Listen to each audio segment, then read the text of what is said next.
Tambak mga kalingap, mga kaibigan, tayo ay patuloy update ito po sa ating patuloy na pagsubaybay dito po sa kaganapan.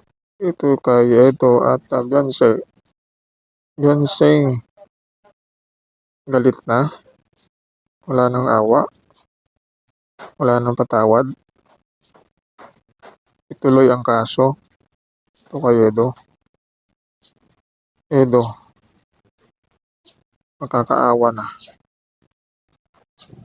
Ito ang ating update dahil napagalaman na itong si Beyonce ay hindi pa rin makamove on at tuloy na dumano ay porsigido dito kay Edo na sampahan ng kaso at bigyan ng leksyon dumano, sabi ni Beyonce, na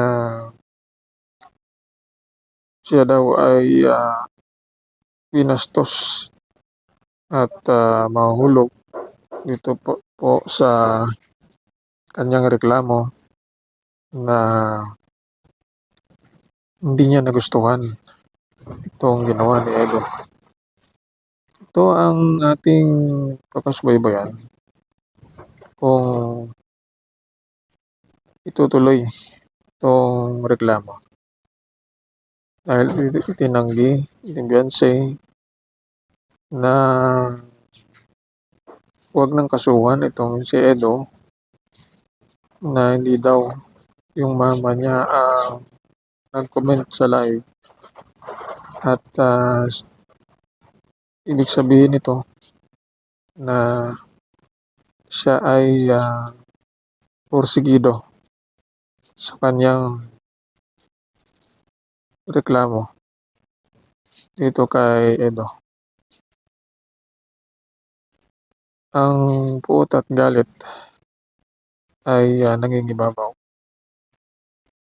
Hindi mapigilan at ano ang nangyari na umapoy ang galit ni Beyonce kay Edo na nung una ay nakita naman natin na mukhang nagpatawaran ang isa't isa. Pero bandang huli ay umusok itong galit at gustong magiganti.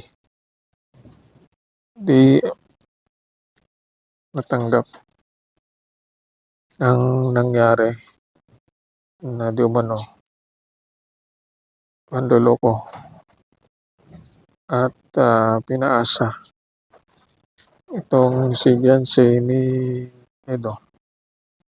Kaya nasaktan ng todo. Kaya itong reklamo niya, ito ang ating nakabangan kung mayroong visa ba itong reklamo niya tungkol kay Eds na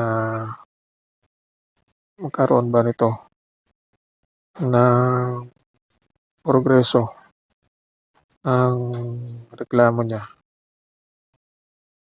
Alam natin na ang nangyayari sa kanila ay sana ay naging okay na. Pero nasa likod ng pag-aayos ay hindi nagawa itong mabuting paghihiwalay o closure sa isa't isa.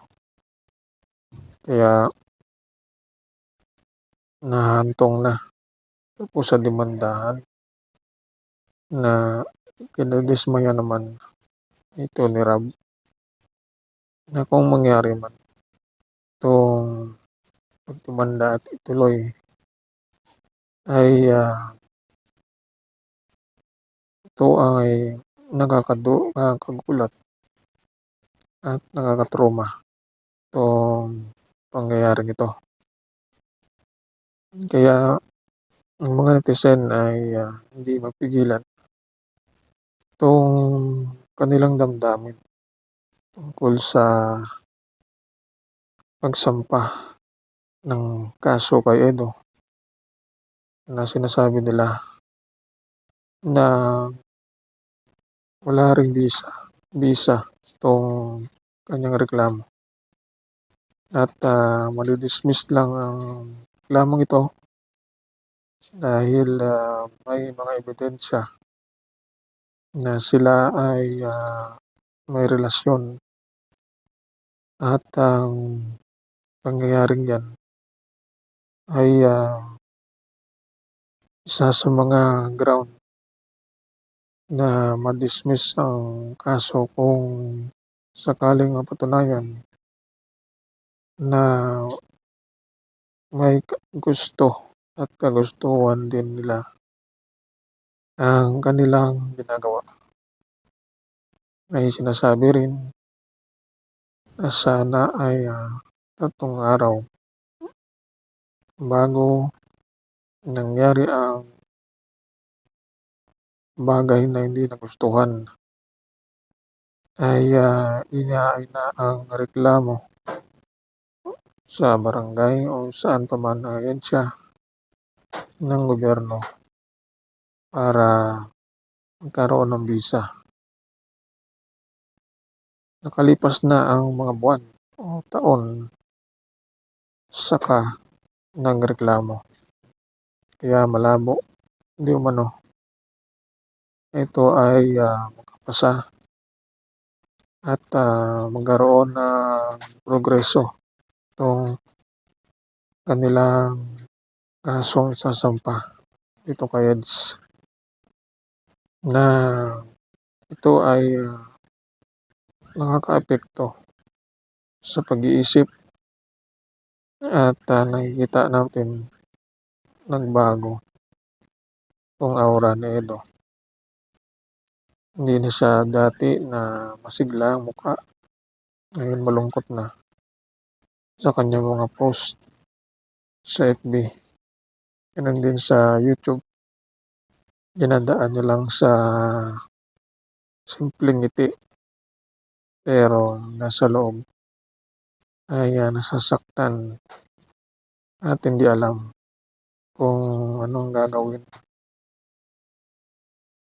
upang makapag-ayos dito kay Benseng na hindi na sana hahantong ito po sa demandahan at, mag-usap-usap na lang at magpatawaran sa isa't isa. Ito ang ating update dahil, mainit di umano 'tong damdamin ni si Benseng laban kay EDS at mukhang tutuluyan na 'tong si Edo.